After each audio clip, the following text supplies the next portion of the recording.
નમસ્કાર, bullet breaking સાથે હું છું ધ્રુવિશા. આપની સાથે સમાચારોની શરૂઆત કરીએ. વડાપ્રધાન મોદી આજે બપોરે 1:30 કલાકે વેબિનારમાં ભાગ લેશે. રોજગાર વિષય પર બજેટ પછીના વેબિનારમાં જોડાશે. વડાપ્રધાન મોદી વેબિનારમાં લોકોને સંબોધિત પણ કરશે. મુખ્ય વિષયોમાં રોકાણ, અર્થતંત્ર અને નવીનતાનો સમાવેશ થાય છે.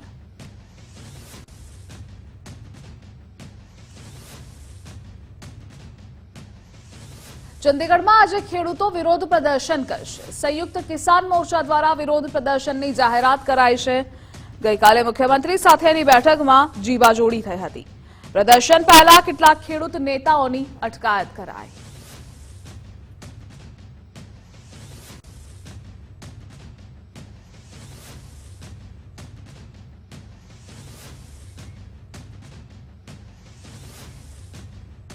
આરએસએસના વડા મોહન ભાગવત બિહારની 5 દિવસની મુલાકાતે આજે પટનામાં સ્વર્ગસ્થ પ્રકાશ નારાયણ સિંહના ઘરે જશે.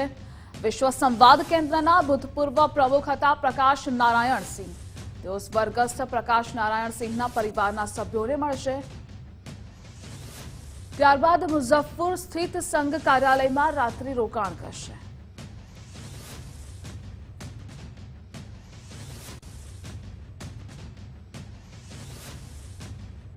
આજે સ્થાનિક સ્વરાજ્યની સંસ્થાઓમાં હોદ્દેદારોની નિમણૂક થશે. 65 નગરપાલિકા, જૂનાગઢ મહાનગરપાલિકા અને તાલુકા પંચાયતની સામાન્ય સભા મળશે. ભાજપ નિરીક્ષકો બંધ કવરમાં નામ લઈ સામાન્ય સભામાં પહોંચશે. સામાન્ય સભામાં નામ રજૂ કર્યા બાદ નવા હોદ્દેદારોની વરણી થશે.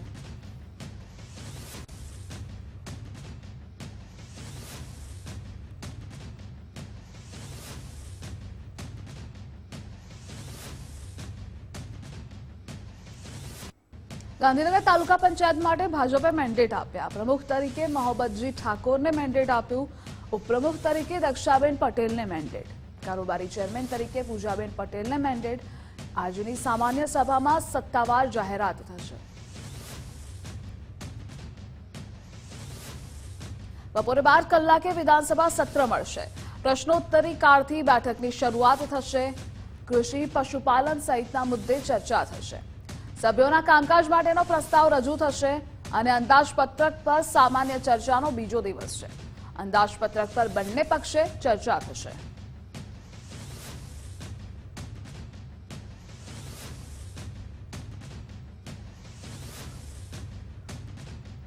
આરોગ્ય કર્મચારીઓ આજે ધરણા પ્રદર્શન કરશે. ગાંધીનગર સત્યાગ્રહ છાવણી ખાતે ધરણા પ્રદર્શન કરશે. પડતર માંગણીઓને લઈ માસ સીએલ સાથે ધરણા કરશે. મોટી સંખ્યામાં આરોગ્ય કર્મીઓ ધરણામાં જોડાશે.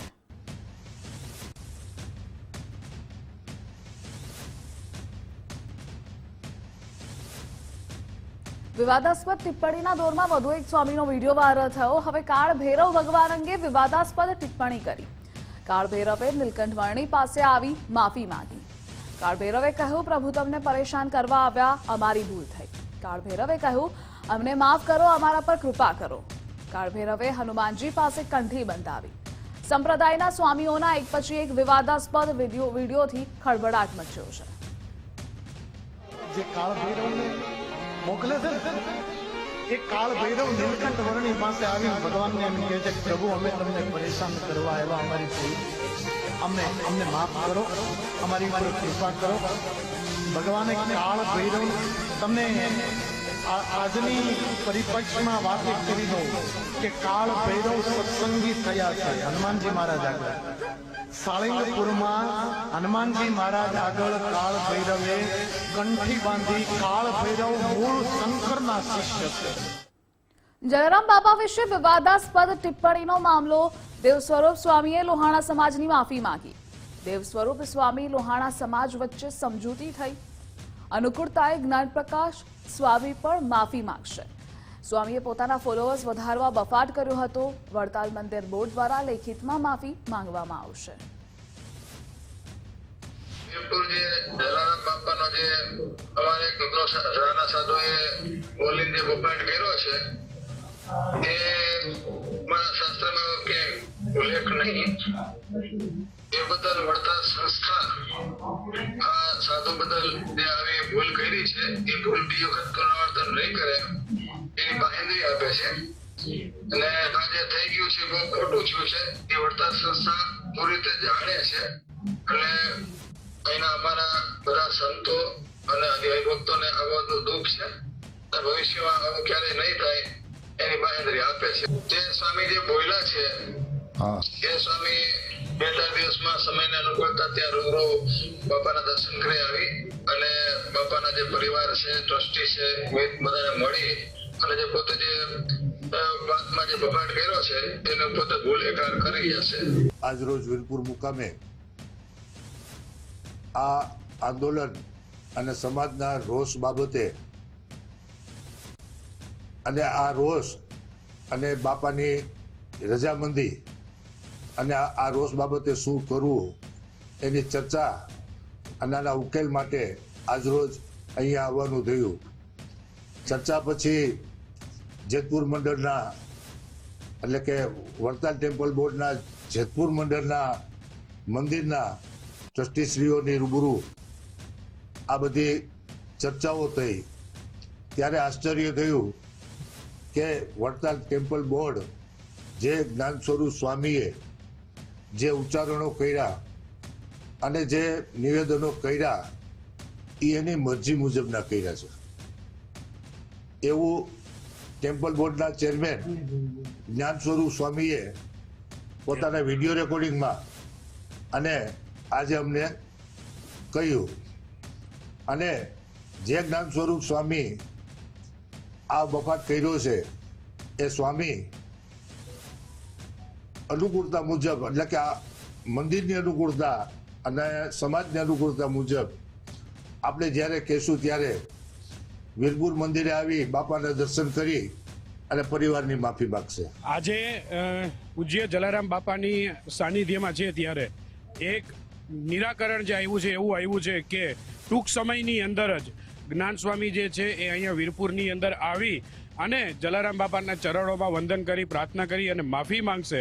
અને એની સાથે સાથે વડતાલના જે ચેરમેન છે એમને વિડીયો કોલ દ્વારા અમને એવું આશ્વાસન આપ્યું છે કે એમના વડતાલના લેટર હેડ ઉપર લખીને લેખિત એવું આપશે કે આવનારા સમયમાં ક્યારેય પણ આવી ઘટના પાછી બનશે નહીં, ક્યારેય પણ આવી ભૂલ નહીં થાય અને એ માફી માંગશે અને લખીને કાગળ ઉપર જેથી કરીને જલારામ બાપાને માનવાવાળા હરેક જે ભક્તો છે એના માટે થઈને આ ખૂબ મોટી વાત છે કે અહીંયા સ્વામી આવીને પહેલા માફી માંગશે અને લેટર હેડ ઉપર લખી અને એ સ્પષ્ટ કરશે કે બીજી વાર હવે ક્યારેય આવનારા ભવિષ્યમાં આવી ભૂલ નહીં થાય. જલારામ બાપા એટલે વિશ્વ વંદનીય સંત છે. પૂજ્ય જલારામ બાપાની કૃપાથી આ વિવાદમાં આ બધાને સદબુદ્ધિ આવી અને વિડીયો કોલ મારફત અમારા અખિલ ગુજરાત લોહાણા સમાજના વરિષ્ઠ ઉપપ્રમુખ યોગેશભાઈ ઉનડકટને વડતાલ જે છે એમના ચેરમેન દેવસ્વામીજીએ વિડીયો કોલ દ્વારા બાંહેધરી આપી કે આ જે ઘટના બની એનાથી અમારા સંપ્રદાયમાં પણ અમે દુઃખ વ્યક્ત કરી છે, અમે પણ દુઃખી છીએ અને આ સ્વામિનારાયણ સંપ્રદાય આ જે બફાટ કર્યો જ્ઞાન પ્રકાશ સ્વામીએ એની સાથે ક્યારેય અમે સહમત નથી. આ જે ખરેખર આ દેવસ્વામી જે વચ્ચે મધ્યસ્થી થયા છે ચેરમેન શ્રી એ લેટર હેડ પણ આપશે અને જે જલારામ ભક્તોની માંગણી હતી, જે લાગણી હતી કે જે જ્ઞાન પ્રકાશ સ્વામીએ જે પૂજ્ય જલારામ બાપા વિશે બફાટ કર્યો છે એ વીરપુર પૂજ્ય જલારામ બાપાને આવીને તેમના ચરણોમાં વંદન કરી અને માફી માંગશે. સભાગૃહમાં મુખ્યમંત્રી ભૂપેન્દ્રભાઈ પટેલની જાહેરાત. નિયમ 144 હેઠળ મુખ્યમંત્રી ભૂપેન્દ્રભાઈ પટેલે જાહેરાત કરી. રાજ્યમાં ઓબેસિટી ફ્રી કેમ્પેનની જાહેરાત કરવામાં આવી. મેદસ્વીતા ઘટાડવા માટે રાજ્ય સરકાર ખાસ કેમ્પેન કરશે. સમગ્ર વર્ષ દરમિયાન સરકાર મેદસ્વીતા ફ્રી કેમ્પેન ચલાવશે. સ્વસ્થ ગુજરાત મેદસ્વીતા ફ્રી ગુજરાત કેમ્પેન ચાલશે. થોડા સમય અગાઉ વડાપ્રધાન મોદીએ મન કી બાતમાં આ વાત કરી હતી. વડાપ્રધાને મેદસ્વીતા સામેની લડતની વાત કરી. વડાપ્રધાને મેદસ્વીતા સામે અભિયાનની વાત કરી હતી. ગુજરાત રાજ્યએ આ વાતને સ્વીકારી છે. રાજ્યમાં મેદસ્વીતા સામે અભિયાન ચલાવવામાં આવશે. આજે સીએમએ ગૃહમાં આ અભિયાનની જાહેરાત કરી. સ્વસ્થ ગુજરાત મેદસ્વીતા મુક્ત ગુજરાત અભિયાનની જાહેરાત. આખું વર્ષ ગુજરાત મેદસ્વીતા સામે લડશે.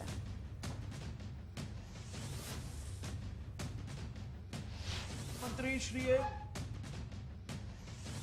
દેશના પ્રત્યેક નાગરિકની સ્વાસ્થ્યને લઈને ઓબેસિટી સામે જે અભિયાન ઉચક્યો તેમાં ગુજરાત દેશનું સર્વપ્રથમ રાજ્ય છે જેમાં મુખ્યમંત્રી શ્રી ભૂપેન્દ્રભાઈ પટેલે આજે ગુજરાત વિધાનસભા ગૃહમાં વિશ્વ મેદસ્વીતા દિવસે મુખ્યમંત્રી શ્રી ભૂપેન્દ્રભાઈ પટેલે સ્વસ્થ ગુજરાત મેદસ્વીતા મુક્ત ગુજરાતની નેમ વ્યક્ત કરી છે. એટલે કે આવનારો આખો વર્ષ ગુજરાત સરકાર ઓબેસિટી સામે લડશે. આ અભિયાનને ગુજરાતના ગામે ગામ સુધી પહોંચાડશે. યુનિફોર્મ સિવિલ કોડને લઈ મહત્વના સમાચાર મળી રહ્યા છે. ગુજરાત માટેની યુસીસી કમિટીની મુદ્દત વધારાઈ. આજે મળેલી યુસીસીની પ્રથમ બેઠકમાં નિર્ણય લેવાયો. કમિટીને 45 દિવસનો સમય આપવામાં આવ્યો. રંજના દેસાઈની અધ્યક્ષતામાં આ બેઠક મળી. યુસીસી સંદર્ભે મુદ્દાઓ કમિટી સમક્ષ રજૂ કરાયા. યુસીસી એ તો પશ્ચિમી દેશ અમેરિકાની અંદર પણ લાગુ છે, પાકિસ્તાન, બાંગ્લાદેશ જેવા દેશોમાં પણ યુસીસી લાગુ છે. સમાનતાના આધાર ઉપર અને જો આ કાયદો અમલમાં આવશે, યુસીસી લાગુ થશે તો વૈશ્વિક જે હરીફાઈ છે એ હરીફાઈની અંદર પણ આપણો દેશ ઉભો રહી શકશે. યુસીસી આ દેશની જરૂરિયાત છે અને લાગુ કરવું જોઈએ એવી રજૂઆત ભારતીય જનતા પાર્ટી વતી આજે અમે કમિટી સમક્ષ કરી છે. મેં જે પણ મારી રજૂઆત હતી એમની સમક્ષ મૌખિક પણ કરી છે અને લેખિત પણ કરી છે, જેમાં યુસીસી લાગુ થવાથી ગુજરાતમાં જે આદિવાસી સમાજ જે આદિ અનાદિકાળથી વસવાટ કરે છે, જેમના પોતાના નીતિ નિયમો છે, પરંપરાઓ છે, રૂઢિ છે, જેઓ ઘરમાં પોતાના ગામમાં લગ્ન હોય, છૂટાછેડા હોય, ગોદ લેવાની હોય, ઉત્તરાધિકારી નક્કી કરવાના હોય કે ઘર જમાઈ બનાવવાના હોય, બહુપત્નીત્વ કે બહુપતિત્વની વાત હોય, વિધુર કે વિધવાની વાત હોય, તમામ પ્રકારની ગામમાં જે સહમતિઓ આપવામાં આવે છે, તો એ યુસીસી લાગુ થવાથી એ તમામ એમના જે મૂલ્ય છે એ નષ્ટ થવાની ભીતિ આજે સેવાઈ રહી છે. ત્યારે એ બાબતે પણ અમે રજૂઆત કરી છે. ત્યારે ચોક્કસપણે અમે માનીએ છીએ કે કમિટી આને ધ્યાને લઈ આવનારા દિવસોમાં યુસીસીમાં આદિવાસી સમાજને બાકાત રાખવામાં આવે એ જ અમારી માગણી છે. સમિતિની અંદર કહ્યું કે સૌપ્રથમ તો અમે ગુજરાતના મુખ્યમંત્રી માનનીય ભૂપેન્દ્રભાઈ પટેલને ખૂબ ખૂબ અભિનંદન આપીએ છીએ કે એમણે ગુજરાતમાં કાયદો લાવવા માટેની એક આ પહેલ કરી છે. અને વિશેષ તો એ છે કે ધર્મ એ વ્યક્તિગત આસ્થાનો વિષય છે, પરંતુ રાષ્ટ્રના હિતની જ્યારે વાત આવતી હોય ત્યારે હું એવું માનું છું કે રાષ્ટ્ર ધર્મથી મોટો કોઈ ધર્મ નથી અને રાષ્ટ્રના હિત માટે જે પણ કાયદો દેશની અંદર અમલમાં આવવો જોઈએ, કાયદો લાવવો જોઈએ. બીજું કે કોઈના મૂળભૂત અધિકારોનું હનન ન થાય અને રાષ્ટ્રહિત સચવાય એ રીતે આ કાયદો બનવો જોઈએ. મેં લેખિતમાં પણ મારા જે કાંઈ સૂચનો હતા એ સમિતિને અર્પણ કર્યા છે. જે માનનીય રંજના પ્રસાદ દેસાઈની જે કમિટી જે છે એ કમિટી સમક્ષ અમે ઉપસ્થિત રહ્યા અને ઉપસ્થિત રહીને સમગ્ર બાબતે અમે મુસ્લિમ સમાજની જે લાગણીઓ જે છે એ લાગણીઓનું પણ અમે એમની સમક્ષ મૂકી અને મારા તરફથી એક 31 પાનાનું જે એક રિપ્રેઝન્ટેશન છે એ રિપ્રેઝન્ટેશન પણ એમને સબમિટ કરવામાં આવ્યું, જેમાં 7 મુદ્દાને આવરીને 7 મુદ્દા ઉપર શું શું થઈ શકે છે અને તેના માટેની એક ક્લિયર ગાઈડલાઈન હોવી જોઈએ કે જેથી કરીને કોઈ પણ જાતના ધર્મ કે સમુદાય કે કોઈ કાસ્ટ કે કોઈ ક્રીડ માટે કોઈ પણ જાતના વિવાદો ન થઈ શકે. રાજકોટ મહાનગરપાલિકાના મેયર નયનાબેન પેઢડિયાને લઈ ફરી વિવાદ થયો. મેયર પહોંચ્યા હતા સૌરાષ્ટ્ર યુનિવર્સિટીના પદવીદાન સમારોહમાં. મેયરને ડાયસ પર સ્થાન ન અપાતા કાર્યક્રમ છોડી નીકળી ગયા. આ સમગ્ર ઘટના મુદ્દે મેયર નયનાબેન પેઢડિયાનું નિવેદન સામે આવ્યું. સપ્તાહ પહેલા પદવીદાન સમારોહનું આમંત્રણ મળ્યું હતું. બેસવા માટે બેઠક વ્યવસ્થા કરવામાં નહોતી આવી. બેઠક વ્યવસ્થા ન હોવાથી કાર્યક્રમ છોડી દીધો હતો.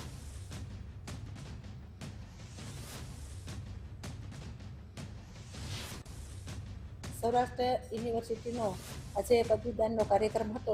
યુનિવર્સિટી દ્વારા મને પ્રથમ નાગરિક તરીકે આમંત્રણ મળેલું હતું, પણ ત્યાં કોઈ સ્ટેજ ઉપરની બેઠક વ્યવસ્થા ન હોવાથી હું ત્યાંથી નીકળી ગઈ હતી.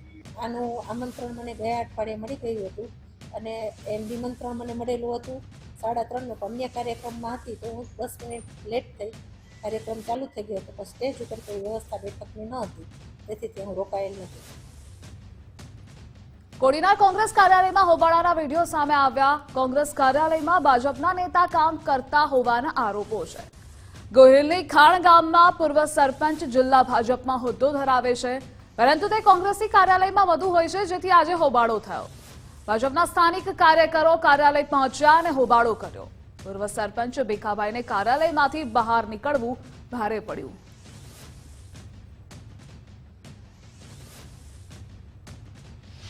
આજે અમે કેટલા સમયથી વારંવાર વિસ્તારમાંથી અમારો અવરો છે, ત્યાં કોંગ્રેસ કાર્યાલય છે, અમે વારંવાર ત્યાં કોંગ્રેસ કાર્યાલયમાં અમે જોતા આવતા કે ભીખાભાઈ ત્યાં કોંગ્રેસ કાર્યાલયમાં જ પોતાનું કામગીરી કરતા ને ત્યાં માર્ગદર્શન લઈ અને જે કોઈ પણ ષડયંત્ર છે એ ટોટલી વસ્તુ કોંગ્રેસ કાર્યાલયમાંથી જ કરતો. તો આજે મને જાણવા મળ્યું કે ભીખાભાઈ છે કોંગ્રેસ કાર્યાલયમાં બેઠા બેઠા અમારા વિરુદ્ધમાં જે કંઈ પણ ષડયંત્ર રચી રહ્યા છે. એટલે અમને જાણવા મળ્યું ત્યાં સુધી હું પોતે જ કોંગ્રેસ કાર્યાલયની બહાર ઓફિસની બહાર હું ત્યાં પહોંચી ગયો ને મેં કોંગ્રેસના જે કોઈ પણ હોદ્દેદારો કે જે કોઈ કાર્યકરો હતા એને અમે કીધું કે અમારે કોઈની સાથે કોઈ તકલીફ નથી. અમારે તો ફક્ત ને ફક્ત અમારો ભાજપનો મોટો હોદ્દો લઈને જે બેઠો ભીખા નામનો વ્યક્તિ એને અમારે ખુલ્લો કરવાનો છે. અમદાવાદના મણિનગર વિસ્તારમાં ડોક્ટર સામે દુષ્કર્મની ફરિયાદ.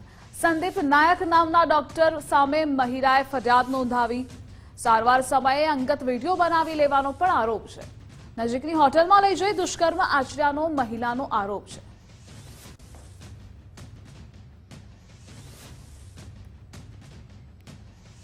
દમણમાં સ્વિમિંગ પુલમાં ડૂબી જતા યુવકના મોતનો મામલો. સ્વિમિંગ પુલમાં મોતની ડૂબકીના સીસીટીવી સામે આવ્યા. વલસાડના પ્રકાશ પટેલ મિત્રો સાથે ફાર્મ હાઉસ ગયા હતા. પ્રકાશ પટેલ મિત્રો સાથે સ્વિમિંગ પુલમાં નહાવા પડ્યા. સ્વિમિંગ પુલના પાણીમાં લાંબો સમય રહેવાની શરત લગાવી. 3 મિત્રોએ લગાવી હતી ડૂબકી અને 2 મિત્રો બહાર આવ્યા. પ્રકાશ પટેલ બહાર ન આવતા મિત્રોએ બહાર કાઢ્યા. મિત્રોએ પ્રકાશ પટેલને CPR આપી બચાવવાના પ્રયાસ પણ અનેક કર્યા. જોકે હોસ્પિટલમાં ખસેડતા તબીબોએ તેમને મૃત જાહેર કર્યા.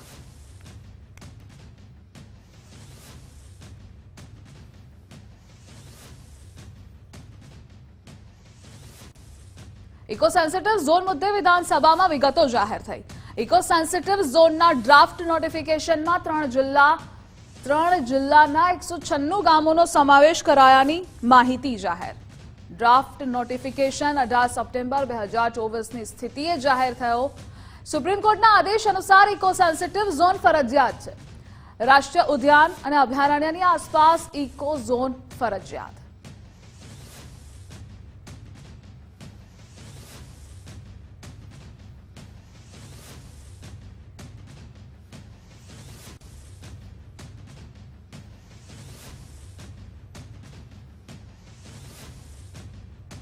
સોમનાથ ભાવનગર હાઈવે પર ધોળા દિવસે સિંહ દર્શન.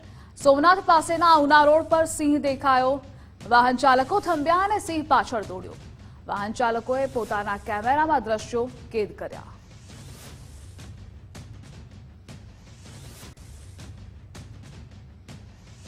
વડાપ્રધાન મોદીની વંતારાની મુલાકાતનો વિડીયો સામે આવ્યો. વડાપ્રધાન મોદીએ રવિવારે વંતારાની મુલાકાત લીધી. વડાપ્રધાન મોદીએ વંતારામાં 7 કલાક વિતાવ્યા. વડાપ્રધાને બાળસિંહને બોટલથી દૂધ પીવડાવ્યું. તો અનેક તસવીરો વડાપ્રધાનની વંતારાની સામે આવી છે.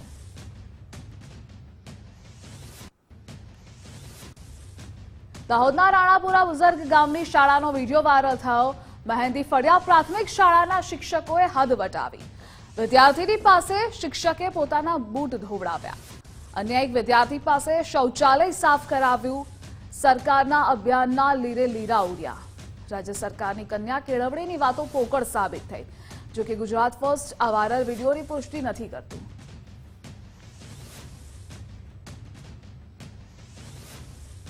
ભુજ ખાતે રાજાશાહી વખતના પ્રવેશ દ્વારની હાલત અત્યંત જર્જરિત અવસ્થામાં છે. ભીડ નાકા, દરબારગઢ અને પાટીવાડી નાકાના પ્રવેશ દ્વારની હાલત જર્જરિત છે. જવાબદાર તંત્ર દ્વારા રાજાશાહી સમયના જર્જરિત પ્રવેશ દ્વારોની રિપેરિંગની કામગીરી હાથ ધરવામાં આવે તેવી માંગ છે.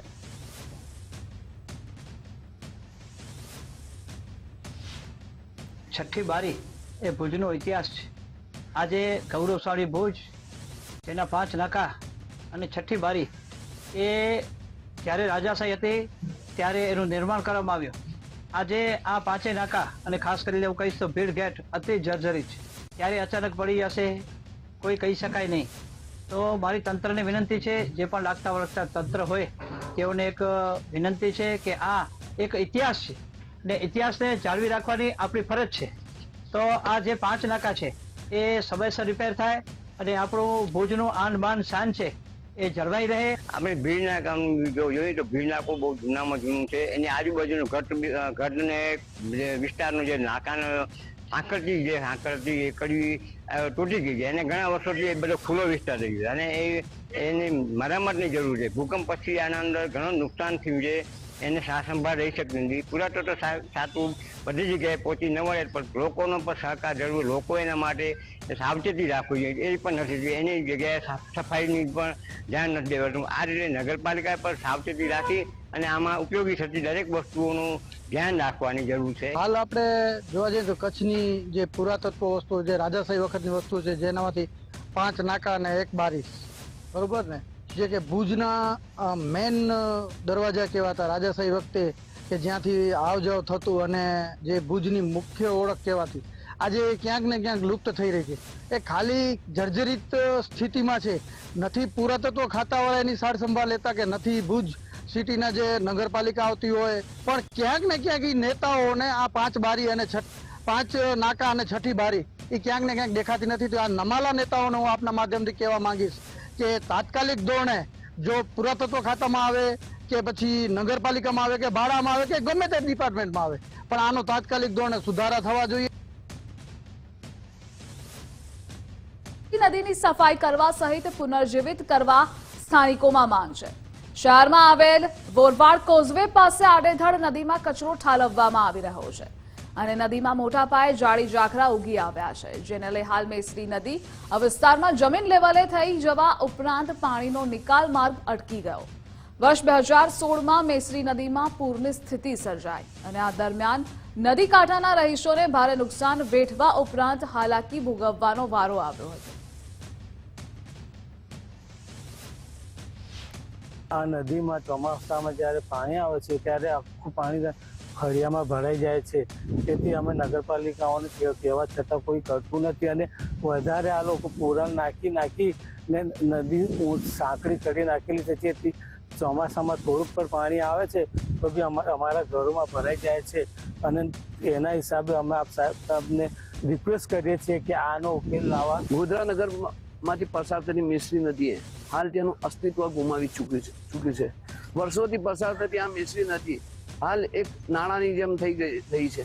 અમો ગોધરા નગરપાલિકાને તેમજ લાગતા વળગતા અધિકારીઓને 2017થી રજૂઆત કરતા આવ્યા છે કે આ નદીને પૂર્ણ પરિસ્થિતિમાં લાવવામાં આવે, પણ હાલ હજુ સુધી ત્યાં કોઈ કામગીરી શરૂ થઈ નથી. હાલ ટૂંક સમય પહેલા જ માનનીય મુખ્યમંત્રી શ્રી ગુજરાત અહીંયા આવ્યા હતા અને એમને જાહેરાત કરી હતી કે ભાઈ ગોધરા નગરમાંથી પસાર થતી મેસરી નદીને અમે પૂર્ણ પરિસ્થિતિમાં લાવીશું, પણ વર્ષ જેવો સમય થવા આવ્યો પણ હાલ હજુ સુધી કોઈ પણ કામગીરી શરૂ થઈ નથી. તો આપના માધ્યમથી લાગતા વળગતા અધિકારીઓને અમે જણાવીએ છીએ કે આ નદીનું કામગીરીનું કામ શરૂ કરવામાં આવે, કારણ કે આજુબાજુમાં રહેતા જે ગરીબ લોકો છે એમના ઘરમાં ટૂંક જ પાણીમાં વરસાદી પાણી ભરાઈ જાય છે ને એમને મોટું નુકસાન થાય છે. પંચમહાલ જિલ્લાના મુખ્ય મથક ગોધરા ખાતેથી પસાર થતી આ મેસરી નદી એ પવિત્ર અને ધાર્મિક આસ્થા સાથે જોડાયેલી નદી છે. ઋષિ મુનિઓ સાથેનો મહત્વનો ઇતિહાસ આ મેસરી નદી સાથે જોડાયેલ છે. પરંતુ દુઃખની વાત એ છે કે પાછલા કેટલાય સમયથી વર્ષોથી આ નદી ધીરે ધીરે લુપ્ત અવસ્થામાં પ્રવેશ કરી રહી છે અને જે એનું સ્વરૂપ હતું એ બદલાઈ રહ્યું છે અને સાંકડી નદી એક ગટર સ્વરૂપનું વહેણ અત્યારે આ નદીમાંથી પસાર થઈ રહ્યું છે. આ નદીનો એક ભવ્ય ભૂતકાળ હતો, પરંતુ સ્થાનિક તંત્ર અને જવાબદાર લોકોની નિષ્કાળજીને કારણે સમગ્ર આ મેસરી નદીનું અસ્તિત્વ આવનાર સમયમાં ભૂસાઈ જાય એવી પૂરતી શક્યતાઓ છે. પંચમહાલ જિલ્લાનું વડું મથક એટલે ગોધરા, અને ગોધરાની મધ્યમાંથી પસાર થતી નદી મેશ્રી નદી પાછલા ઘણા વર્ષોથી આ નદી સુકાઈ ગઈ, મૃતપ્રાય થઈ ગઈ. અને અત્યારે તો એવું લાગે છે કે થોડાક વર્ષોમાં જો આના માટે કશું નહીં કરીએ ને તો કશું જ નહીં રહે, આ નદી નહીં રહે.